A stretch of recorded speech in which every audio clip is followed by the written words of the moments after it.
All right, so I'd like us to shift our focus back to a top story. That is a special sitting by members of the Senate Assembly. 47 senators were expected to make a decision.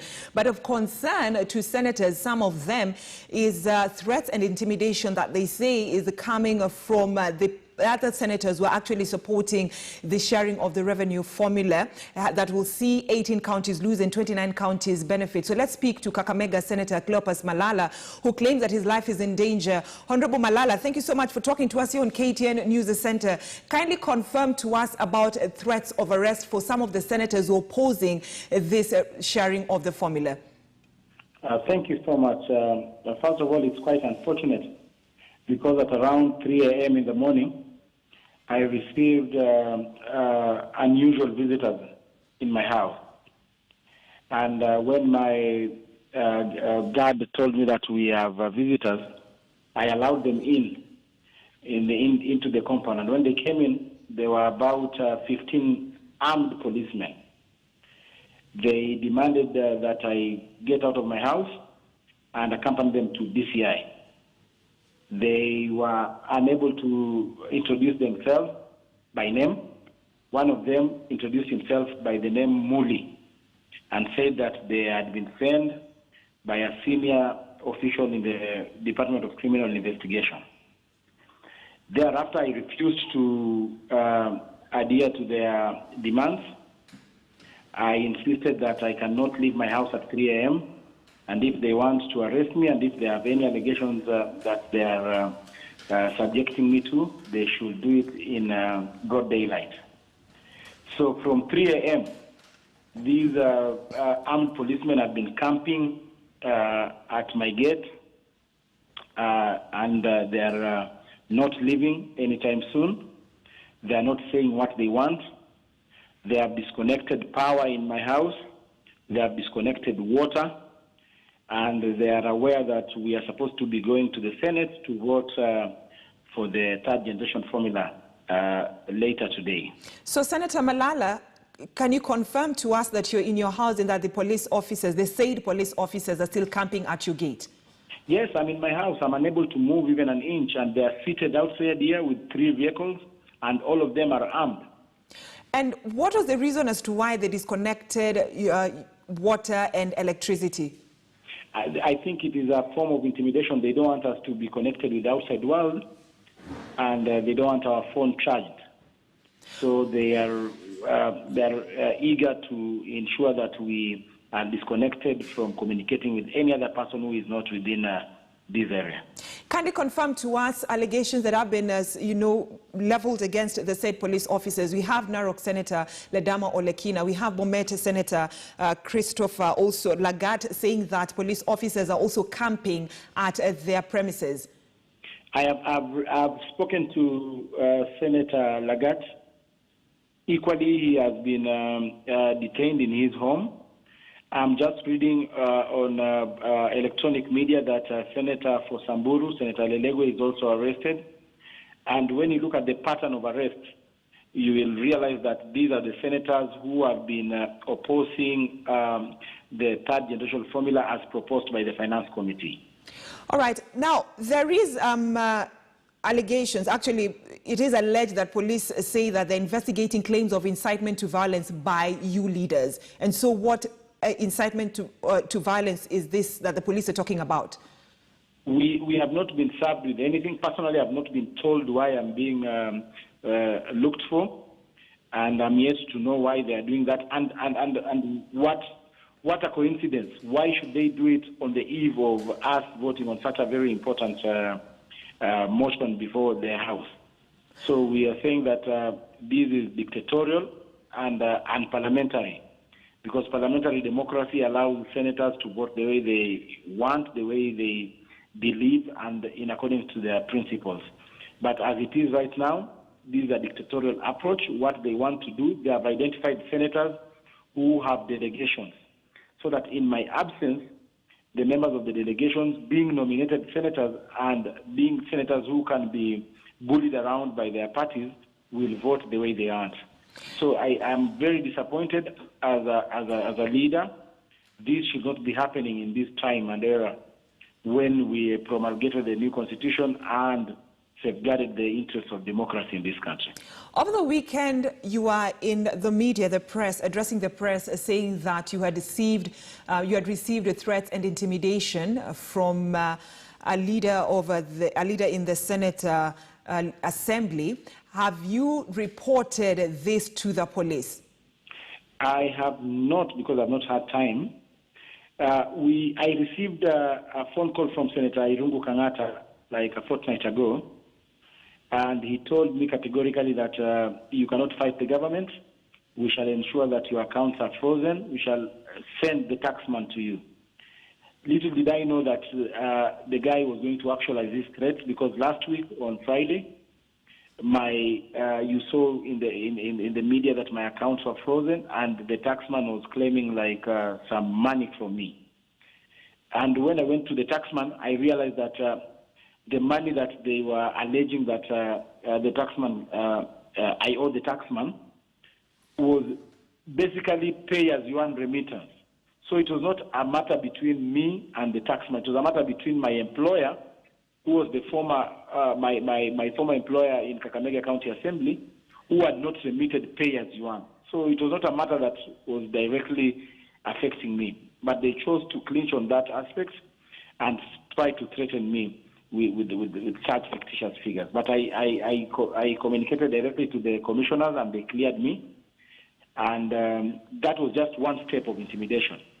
But what we are telling Senator Kangata as a chief whip, he is behaving unparliamentary. You cannot be threatening colleagues on such important matters. He should approach such matters with negotiations. I should be able to coerce members in a way that is respectable and not to go dictatorial.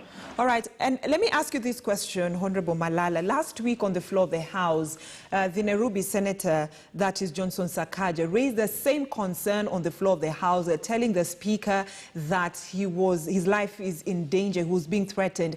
Have the senators you've mentioned and yourself raised the same concern with the Speaker of the Senate? Does he know the situation that you're in right now? He knows, because yesterday night I called him and told him, as my leader, I've been detained and procedurally, and that I want him to address the matter. Up to now, he has not said anything. I'm yet to see if he'll do an official communication on the floor of the House. All right, so the Senate is supposed to have a special sitting today to make a decision. This is the 9th sitting after the other sittings failed to yield fruit. If you're still in the House, how are you going to bring in, to put forth your debate on this controversial formula? First of all, I think we do not have any chances to attend the session, because the session, I think it was supposed to start at 10. So the session is already going on. And as it stands right now, we have officers barricading me from going out of my house. So there are no chances that I will go to the Senate today. That was a strategy for them, so that they can use the delegation from Kakamega. 1 2 1 2 1 2 1 2 1 2 All right. 1 2 1 2. And as we bring this conversation to an end, Senator Malala, have you... Yes. You can hear me, Senator Malala? I can hear you. I can get you clearly. All right. As we bring this conversation to an end, are you sure, and do you have confidence, in short, that this bill will sail through? As it is right now, we don't have numbers, because if you've arrested 3 of our votes, initially we were 25, now we shall be 22. So technically, we do not have chances to win against the proposals of the motion. But our stand will still remain. We shall pursue other courses. We shall be wanting to even get the interpretation of the Supreme Court on the validity of the passing of this motion, because as senators, they have interrupted our constitutional mandate to represent our people under Article 1 of the Constitution in the Senate. So we will be wanting to challenge this matter even beyond the Senate, so that we can get judicial review on the Senate. So, Malala, I know at just I just said that this is the last question, but just before I let you go, just why the three of you, why you, Senator, the Senator for Kakamega, Senator for Bomet, and Senator for Samburu, and why not the other senators opposing this formula? Because you have Johnson Sakaja, we have Mutula Kilonzo. They have technically looked at senators who are gaining, but they're supporting the senators who are losing. So of the senators who are gaining, they are looking at people who have delegation. In the event that that senator is not in the House, somebody from his delegation can vote on their behalf. So they have seen Senator Murkomen does not have a delegation. So if you take away Senator Murkomen, you still will not have the Elgeyo Marakwet vote. Senator Sakaja, the person who is voting on behalf of Senator Sakaja is Senator Falia, who will vote in our favor.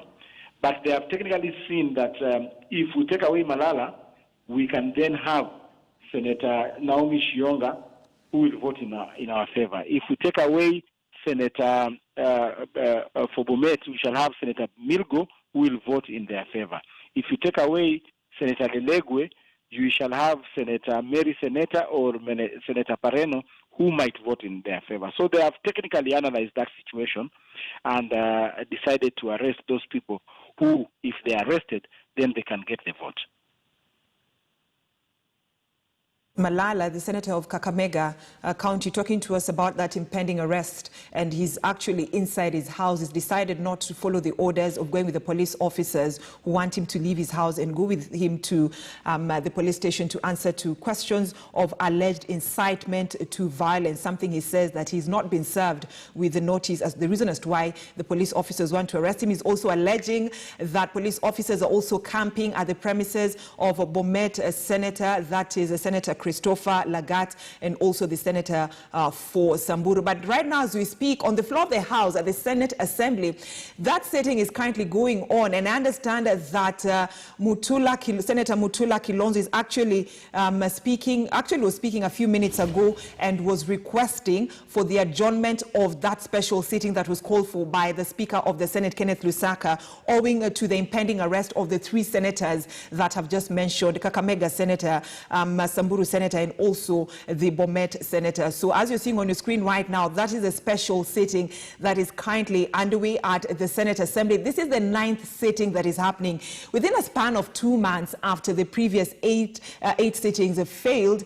Senators failed to agree on the best formula on how to share revenue amongst the 47 counties. 18 counties stand to lose money that will be diverted to 29 counties. So I'd like us to cross over live to the Senate Assembly and listening to what this Senator Mutula Kilonzo is saying. Unless we have constitutional reform.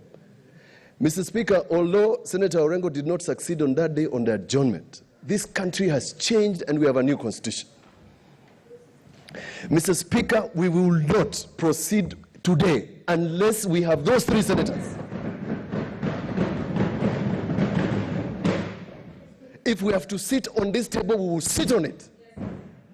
Because, Mr. Speaker, I am in this Senate, Mr. Speaker. I was elected in this Senate because one person who was a member of this Senate was found dead on his bed, Senator Mutula Kilonzo, my dad. And if it's not Malala, and if it's not Lelegwe, it's going to be me or you. The former President Moi, may his soul rest in peace, as the President of the Republic allowed Senator Orengo to tell him on his face that he was misleading the country. We must tell the President Uhuru Kenyatta that we will not allow. This sort of thing cannot happen in Kenya. In 2020, Mr. Speaker, we are calling upon you to adjourn this House. Tell the IG we need the senators here. Unless those